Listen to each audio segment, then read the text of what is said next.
And welcome back to the Daily Dribble podcast, guys. As always, I'm your host, Nick Zammit, here feeling like a little kid on Christmas at the moment. Now, I'm recording this one on a sad day. The NBA playoffs are set to tip off as of tomorrow. I couldn't be more excited if I tried.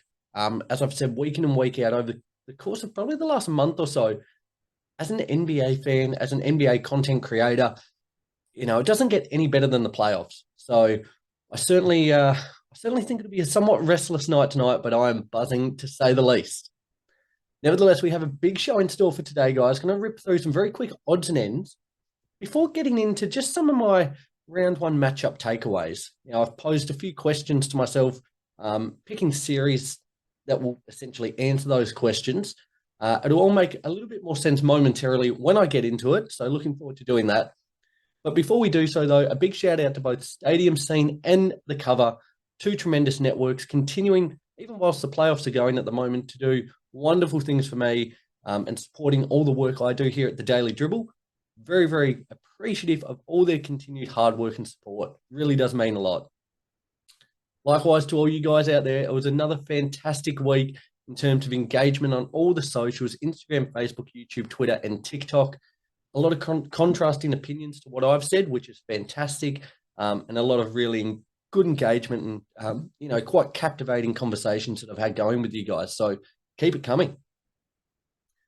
Alrighty, let's not stand on ceremony because I kind of want to wrap this one up and then get on to watching the last couple of playing games, which are set to tip off today, or set to tip off very, very shortly. So let's get into it. Odds and ends. Starting with the Phoenix Suns have agreed on a 4-year, near $70 million extension for Grayson Allen. Now, that'll see him through the completion of the 2027-2028 season. Had an absolutely phenomenal year, averaging 13.5 points, 4 rebounds, 3 assists, and shooting 46% from 3, which is just in a league all of its own. He's certainly going to play a key role in their push for an NBA championship this season. And with that shooting, he's a player that can really break the game open. We speak about players like Bill, Booker, KD, how they gain the most of the defensive attention, and rightly so. They are premier players, to say the least. But someone like Grayson Allen can have his own moments in his own right. And if the defense lapses off him for even a moment, he's going to put up a shot, and more often than not, it's going to go in. So every other team needs to be very, very wary of what he does. But nevertheless, a tremendous and very well-deserved extension for Grayson Allen there. After 14 seasons within the league, Blake Griffin officially announced his retirement during the week. The number one pick in the 2009 draft, he was Rookie of the Year, a 6-time All-Star, 5-time All-NBA player, and a slam dunk contest winner. Alongside DeAndre Jordan and Chris Paul there, he helped form the Lob City Clippers, which, in my opinion and many others out there, was one of the most exciting teams in NBA history. They were must-watch every time they took to the court, and Griffin was just incredible in his own right within that. Unfortunately, injuries somewhat derailed him in the latter stages of his career, but still a tremendous career and a profound impact he had on the game, especially in that dunking sense. The Raptors now, Jonte Porter, brother of Nugget star Michael Porter Jr., has received a lifetime ban from the NBA for violating their gambling rules. Now, from January to March, Porter placed 13 bets on NBA games using an associate's account, including one Raptors game where, in fact, he actually picked them to lose, which, I hate to say it and make light of a dark situation, but probably a good choice. With that now, though, he's going to be suspended for the remainder of his career. Certainly, I'm pretty sure he's somewhat remorseful there and certainly regretting his decisions, but it just shows how strict the league are with those guidelines. So certainly you've got to stay on the straight and narrow in that regard. And just finally, Shai Gilgeous-Alexander, potentially the new MVP of the league. Time will tell on that one. Set to be announced very shortly.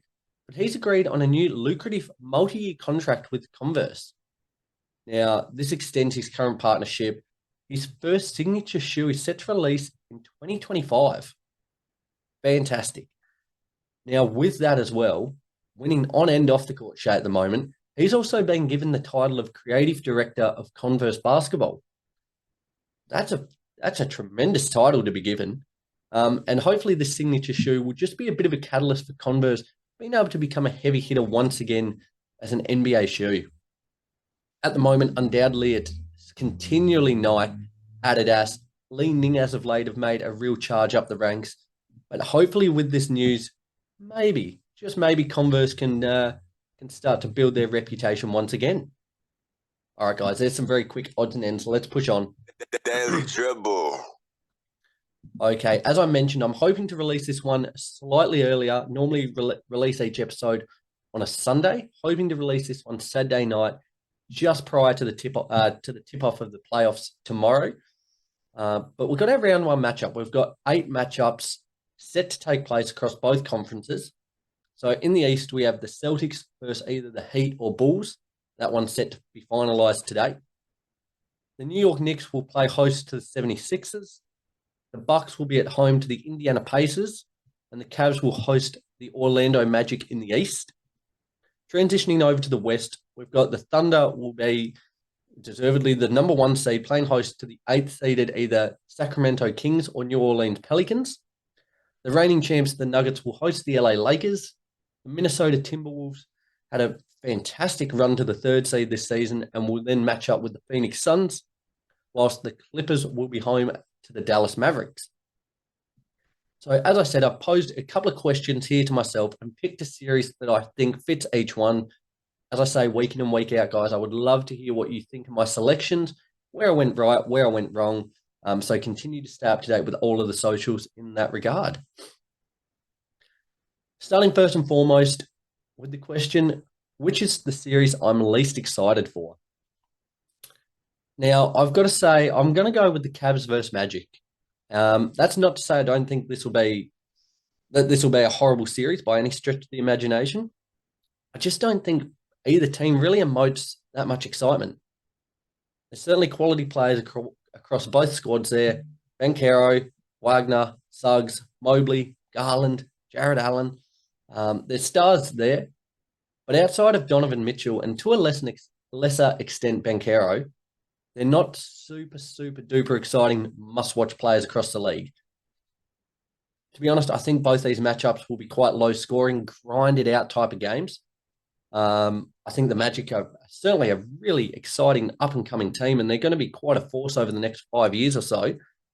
But I think the Cavs will get this one done in 5. So I just think with that star potential, namely Donovan Mitchell, he has the ability to break any game open here. Is undoubtedly the best player across both squads. I just think there'll be a little bit too much to handle there for the Magic. But again, even if they are to bow out, a phenomenal effort for them this season just to make the 5th seed. So, that's the series I'm least excited for. Going ahead to the series I'm most excited for is the LA Clippers versus the Dallas Mavericks. Now, both teams are absolutely star-laden. The pressure is certainly on the Clippers more so. But the Mavs also have made moves that would make getting knocked out in the first round a big disappointment for them. The Mavs have certainly looked a lot more competent since Daniel Gafford and PJ Washington joined their ranks in the mid-season trade period there. Whilst Kyrie Irving has been on an absolute tear as of late and is the perfect 1B to Luka's 1A there in the Mavs hierarchy. For the Clippers, they're stacked there with Paul George, Kawhi, and Harden leading this team. But the key is just going to be making shots. Now, to a lesser extent, Kawhi, Harden a little bit, but more so PG. They've had instances throughout the course of the season where they have a tendency to shoot bricks. Now, it's kind of a real Jekyll and Hyde. It's either lights out or it's absolute brick show. So the Clippers will certainly be hoping in this matchup, PG and crew don't have too many performances like this in this matchup. In terms of my prediction for this one, I'm actually going to run with the Mavs in 6. I think the way Luka's going and Kyrie at the moment, they seem to have found a really good chemistry, really good cohesion. Luka's not having to carry the whole team on his shoulders as he's done across the course of the last couple of seasons. If Kyrie can maintain this level and continue to get great output from those players I mentioned, Tim Hardaway, PJ Washington, Daniel Gafford, they can keep things ticking along as well. I'm backing the Mavs in on this one, but I think this is going to be a really hotly contested little series. Okay, moving ahead, the series that I think is most likely to go to 7 games.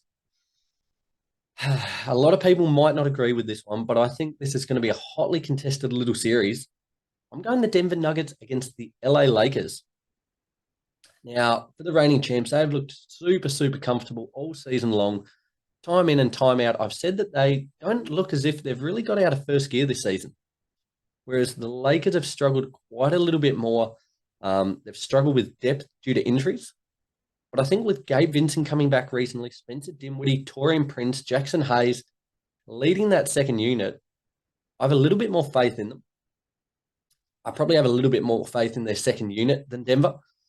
AD's been playing tremendously well, and he's going to have a massive job on Nikola Jokic there to try and slow him down somewhat. Whilst you'd think that Aaron Gordon will go to LeBron, which is a huge matchup in its own right. LeBron continuing at age 39 just to get better. One of still the premier players within the league. Gordon's going to have to be on his P's and Q's there.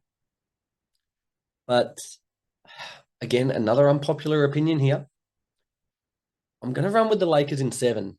Now, I've got the jumper on here today. If you're watching this one on YouTube, it's nice to subscribe while you're there. Got the purple LA Lakers jumper on. There was no way that I was going to be backing against my boys here. Again, I think it's going to be real backs to the wall, deep in the trenches type setup. But I think we can get it done. I think we can atone for our loss last year. And here's hoping so. But I think regardless of whichever way it goes, it's going to be a deep series. It's going to be a fantastic series to watch with all the stars out on show. Very, very keen to see that one. The series that I think is most likely to be a sweep. So I've got this one, and you can probably guess, I've got the Celtics versus either the Heat or the Bulls. So the Celtics have been the front runner all season long, finished the regular season with a 64-18 record to lead the league as a whole in that regard. Regardless of who they play, I think whoever they come up against is going to be well and truly undermanned and outmatched. The Bulls, without Levine, who's been out for an extensive period of time, likewise Lonzo Ball. For the Heat, missing Butler, who's suffered an injury in their play and lost the other day to the Hawks, to Philly, should I say. My goodness, Nick, spit it out, idiot. To the Hawks, to Philly there, my goodness. And Rozier as well. Both are going to be undermanned whichever way it goes. But with Tatum, Brown, Porzingis, Holiday, and crew there, they are just so potent, so deep. Derek White as well. The title is certainly the goal for them. And I don't think this round will be anything more than just a brief warm-up before things start to uptick a little bit there. So the Celtics, 4 games, I think that one's going. Any more would be super, super surprising. And finally, series with the best chance of an upset. Now, the way both teams have been playing, you mightn't consider this one an upset, but given their standings, I've put it in that category. I've got the Indiana Pacers against the Milwaukee Bucks. Now, with the news that Giannis is going to miss the start of this series, looking at the first couple of games there, I'm taking the Pacers in 6. The Bucks have looked super inconsistent throughout the course of the season. They just haven't found their rhythm whatsoever with Dame coming into the fold, Doc Rivers taking over there. Dame is going to have to be elite for them to win this series, I believe. And Chris Middleton, likewise, is really going to have to step up and hope that Ferris wheel gets stuck at the top. While Giannis is out, it's imperative he steps up. They get offensive output out at Lopez, a little bit out of Pat Bev there, Beasley. Everyone's going to have to be on tip-top shape because they're coming up against a team, Pascal Siakam, Miles Turner, the leader in assists, Tyrese Halliburton, who cooled off a little bit as the season went along, but was still performing at an elite level. They're going to be coming out hot. They play with such an aggressive tempo and pace that the Bucks are going to have to keep up offensively, which without Giannis is going to be a little bit more difficult. So, I truly think I'm backing the Pacers in this one in 6 games out.